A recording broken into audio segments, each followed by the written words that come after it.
Good morning, good evening, good night, depending on where you are in the world. This is Gloria White reporting from Utah in the USA. A patient in San Antonio, Texas, was released from quarantine and later tested positive for coronavirus. The Centers for Disease Control and Prevention, the CDC, said on Sunday that a patient in San Antonio, Texas, who was being treated for the COVID-19 was released from quarantine but later returned after testing positive for the disease. The coronavirus, which causes a disease known as COVID-19, has spread to at least 60 other countries and has killed more than 3,000 people and infected over 89,000 more.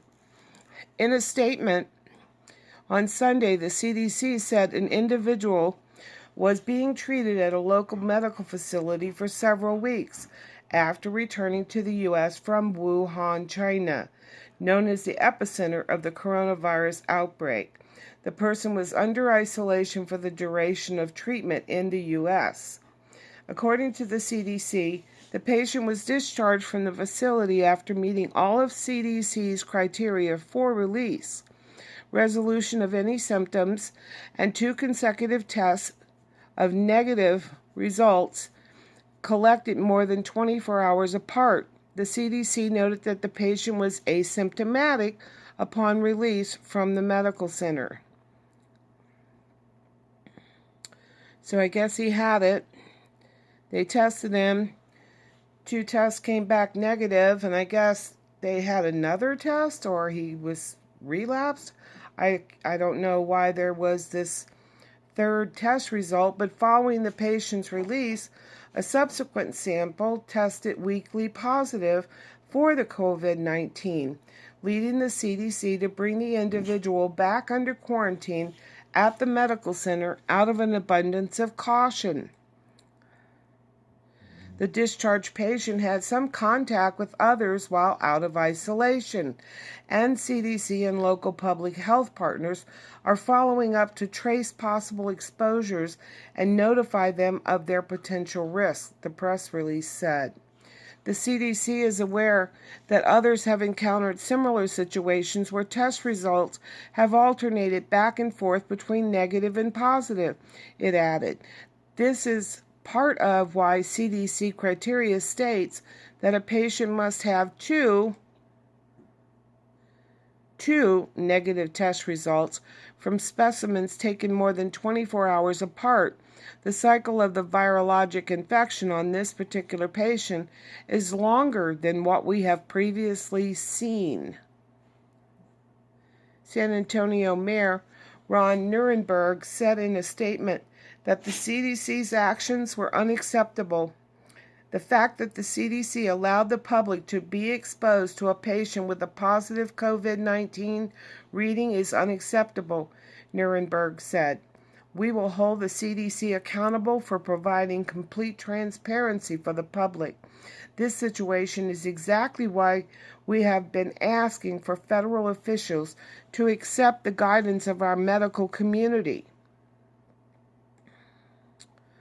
Our San Antonio Metro Health District and other local officials continue to address the situation with the utmost professionalism and care, he added. We will do everything within our power to ensure that the community is kept safe and the exposure risk remains low. I think somebody needs to take over and be in charge, someone besides the CDC who can't even get reliable test kits out to the public. Oh my gosh, the U.S. has reported more than 85 coronavirus cases, including 44 passengers from the Diamond Princess cruise ship that was quarantined in Japan. I have to say that China lying about this in the beginning is as bad as what the U.S. is doing right now with these doggone test kits. It's all a big farce.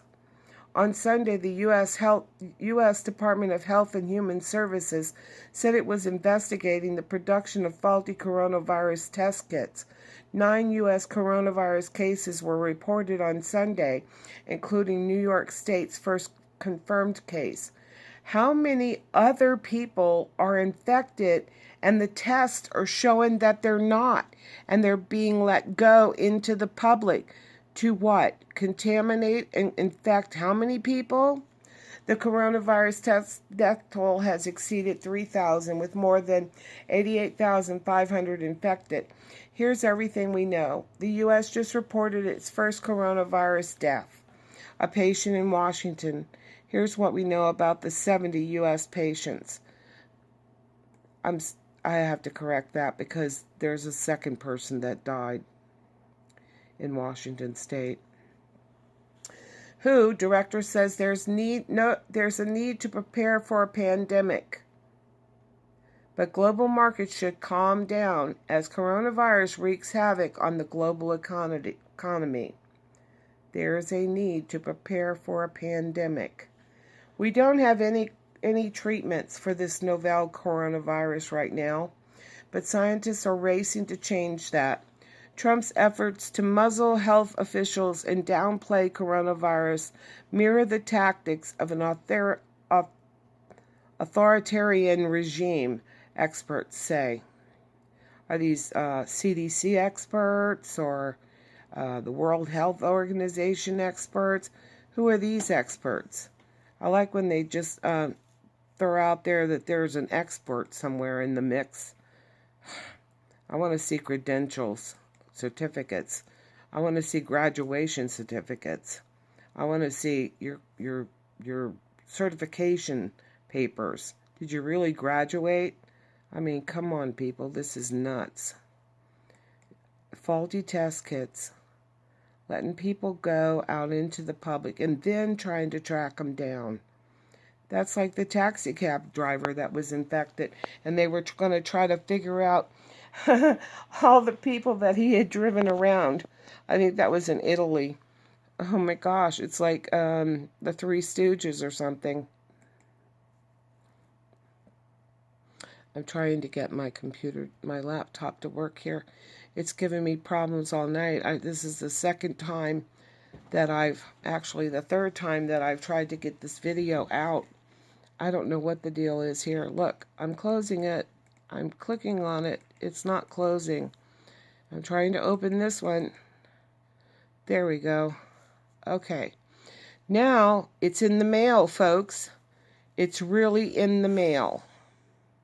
U.S.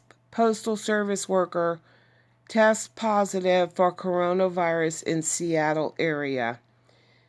Okay, it could be coming to a mailbox near you. We do not know if our mail is being infected, so I would suggest that you wipe the outside of your envelopes down with a bleach wipe, Clorox cleanup, spray it with Lysol, and wait 30 seconds before you open it. But I wouldn't retrieve it from the mailbox without gloves. A U.S. Postal Service employee has tested positive for the coronavirus in the Seattle area as the Pacific Northwest grapples with an outbreak, according to a report. The U.S. Post Office said the employee is a woman who works at a package sorting facility in Federal Way, which is a suburb of Seattle, King TV reported. The woman, whose condition is not known, is recovering while the King County facility is closed for cleaning services, the report said. She would not have handled any mail or packages, but she's in the package sorting facility. Maybe she does paperwork there? But may have been in contact with other employees, the company said, adding it has been advised by the county health department that the risk to other employees is low. No mail is delivered from the facility, USPS said in a statement to Kiro TV reported. It is sorted and transported to individual post offices from which the parcels are delivered to customers, much like the coronavirus is spreading. The development comes as county health officials on Sunday announced 2 more cases of the coronavirus bringing the county total to 6 and the state's tally to 8. The new patients, both men in their 60s with underlying health issues, were hospitalized at Valley Medical Center in nearby Renton. One of the patients is in critical but stable condition, while the other is critical, officials said. The region's outbreak claimed the life of a man in his 50s on Saturday, the nation's first coronavirus-related death. However, there was a second case later yesterday afternoon. There are at least 72 cases in the United States, including 44 passengers from the Diamond Princess cruise ship.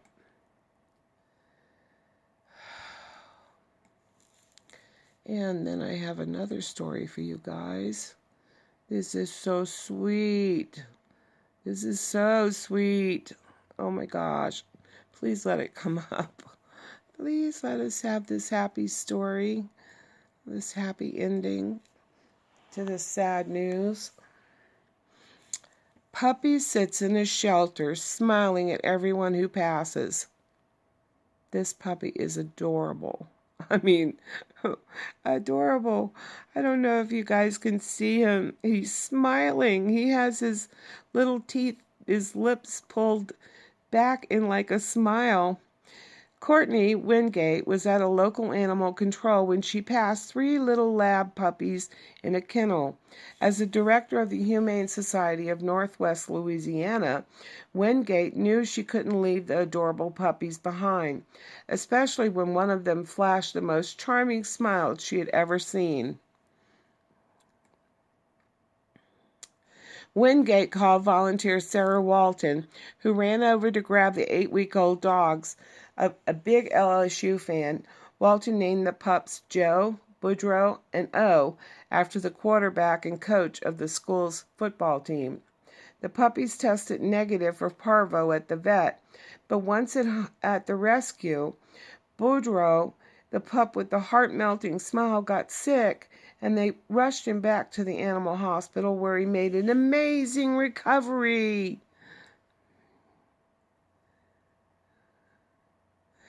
Back at the rescue, Walton started noticing that whenever someone talked to Boudreaux in a high voice, telling him he was a good boy, the pup would immediately flash his little teeth in a big grin.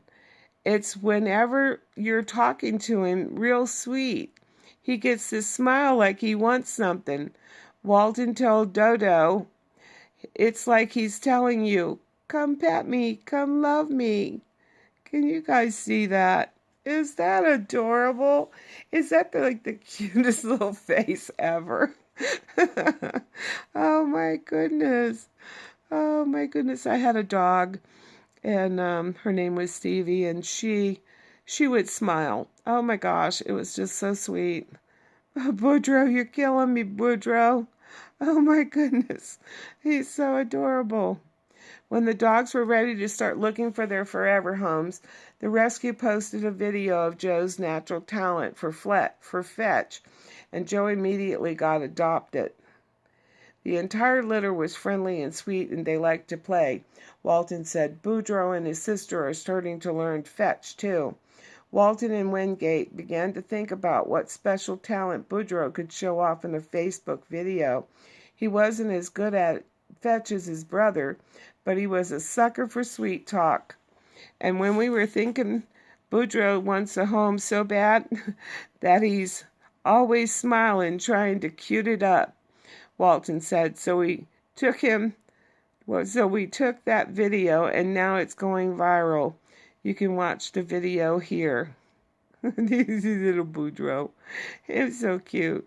I'll put the link down in my description, so if you guys want to come and watch Boudreaux's debut. In just a few days, the video of Boudreaux's big grin had been viewed over 40,000 times. But despite his new online fame, Boudreaux and his sister O are still looking for their forever home.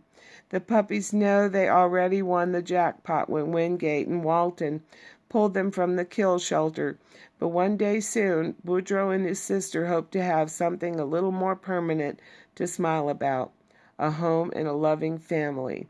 So if you're interested in adopting, you can contact the Humane Society of Northwest Louisiana's website. And if you'd like to help other puppies like BURREAUX and his siblings, you can make a donation to the rescue. But this little smile is so sweet. Who wouldn't want to take that baby home? Oh my goodness, how adorable. All right, guys, I love you. Say your prayers and know God loves you, and so do I.